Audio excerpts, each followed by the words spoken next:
মহান আল্লাহ বলেন,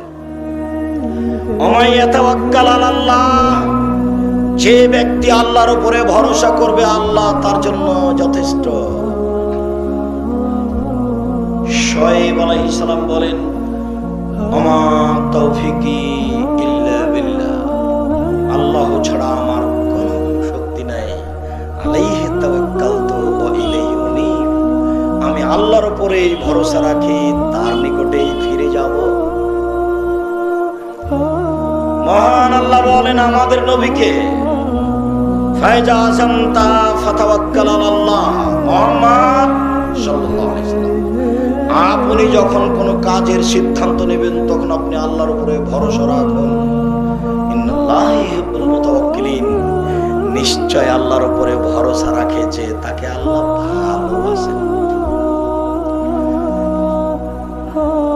বড় বড় পরহেজগার মানুষের আল্লাহ ভরসা, দুই একজন নবী রাসূলের আল্লাহ ভরসা, আজকে আপনার জন্য আল্লাহ ভরসা। এই ছেলে, ওখানে দাঁড়িয়ে আছো কেন? তুমি কি দেখাশোনা করছো? যারা এখানে পাশ দিয়ে হাঁটছে তারা হাঁটছে কেন? তোমরা একটু দেখতে পাও না? আর যেখানে মহিলা আছে সেখানে কথা বলে কেন? তুমি একটু খেয়াল করতে পারো না? যাও দেখো। আর আপনি আমার দিনই বোন, দয়া করে কথা বলিয়েন না। আপনার এটা স্বামীর বাড়ি নয়, এটা আপনার বাপের বাড়িও না। আপনার একটু লজ্জা থাকা দরকার। আব্দুর রাজ্জাক বিন ইউসুফ কথা বলছেন, আপনি কথা বলেন কোন লজ্জায়? কেউ যদি আপনার মাথার উপর দিয়ে, গায়ের উপর দিয়ে চলে যায় তবে আপনি মুখ খুলবেন না, চুপ থেকে যান একবারে। পাথরের মতো থাকেন আর কান আমার দিকে লাগিয়ে থাকেন।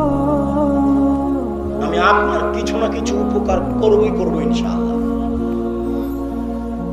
আজকে বাড়ি থেকে বের হয়েছেন কিভাবে? বাড়ি থেকে বের হবেন কিভাবে?